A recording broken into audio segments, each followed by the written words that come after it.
Mesdames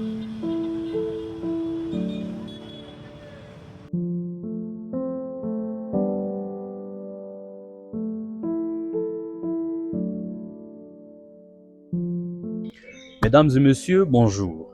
Cela fait 10 ans que la loi consacrant l'autorisation maritale préalable pour une femme mariée qui souhaite prendre un emploi a été abrogée.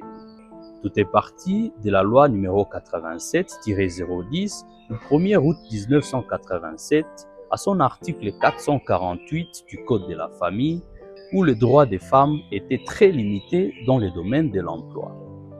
La femme était classée parmi les personnes incapables.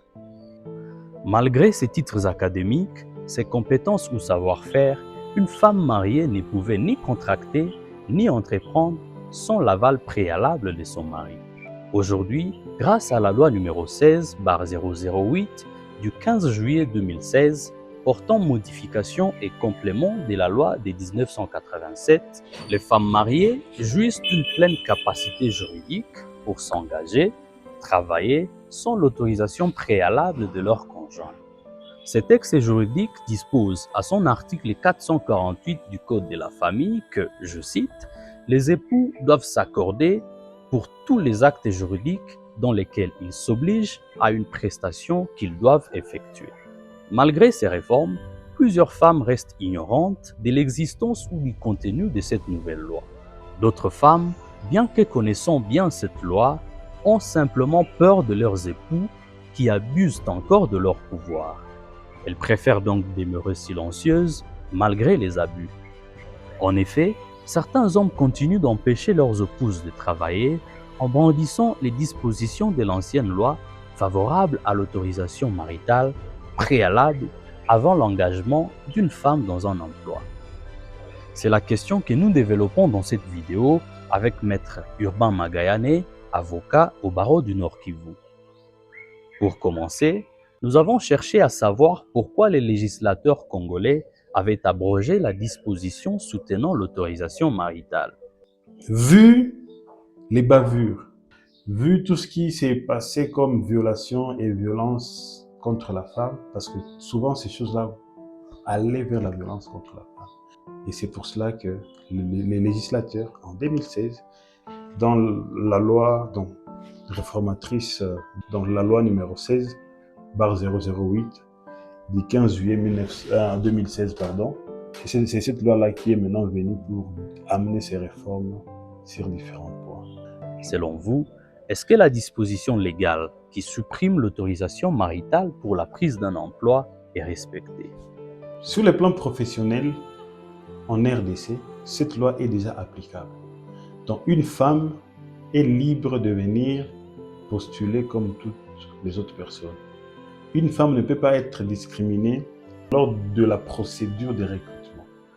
Et même quand vous lisez dans presque partout là où il y a des appels d'offres, souvent on met une petite phrase là en bas. Les candidatures féminines sont vivement encouragées. Pourquoi? Parce que beaucoup de femmes savent que, bon, je suis une femme, on ne peut pas m'accepter. Et pourtant c'est faux.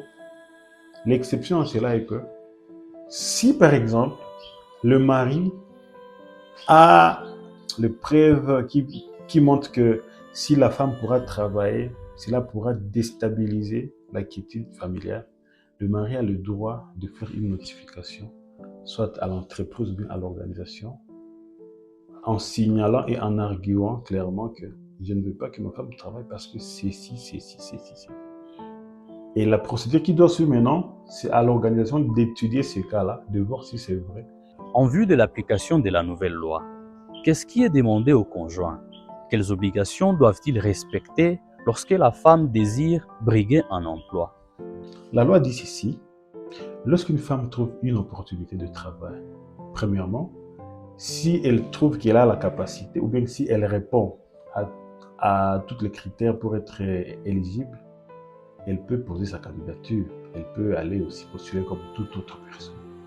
Si la femme, pour passer comme la personne qui a été choisie, qui a gagné l'offre ou bien la place, la femme, premièrement, elle doit informer son conjoint. Mais également, le conjoint doit être au courant de tout ce qui est du contrat de travail, par exemple le salaire, si c'est la mutation, si les conditions, par exemple, les avantages liés à ce travail et autres choses, donc les conjoints doivent se parler. Mais celui qui signe le contrat, c'est la femme. Pas la femme sous la signature de l'autorisation de son mari. Non, non, non. Et si l'homme s'oppose, jusqu'où peut aller la femme légalement parlant? Les cas comme ça se règlent d'abord en famille. La femme doit convaincre, doit aussi gagner d'abord la confiance de son mari. Par exemple, une femme qui veut être expatriée, quitter le pays et aller loin de la famille. Si votre mari s'oppose, il y a une procédure à suivre. Quand le mari refuse à la maison, la femme peut soit faire recours au conseil de famille. Si ça ne marche toujours pas, elle peut peut-être faire intervenir les parents et autres choses. Si ça ne marche pas, elle peut maintenant aller chez l'inspecteur du travail. Si c'est l'inspecteur du travail, ça ne marche pas, la femme a aussi le droit d'aller au tribunal. Mais cette loi-là pourra donner des garde-fous aussi. La femme, vous en tant que femme, vous ne devez pas aller au-delà de ça. Par exemple, dans le clause du contrat, on dit que le travail de la femme doit commencer de 8h à 23h, par exemple. Et pourtant, c'est une femme mariée. Elle doit être là pour la famille, elle doit être là pour son mari. Et pour éviter cela, que cela ne cause des soucis à la famille, peut-être l'employeur peut négocier avec l'inspecteur ou bien avec le mari, si le mari est autorisé, mais s'il disait, pour ce point ici, je ne suis pas d'accord, et là maintenant on peut négocier. Quel conseil adressez-vous aux employeurs qui continuent d'exiger l'autorisation maritale avant d'embaucher une femme mariée? Certains maris, certains employeurs, demandent que les recrues puissent apporter l'autorisation. Ce n'est pas une autorisation au vrai sens du mot, mais c'est comme un accusé de réception qui indique que le mari est au courant que sa femme travaille.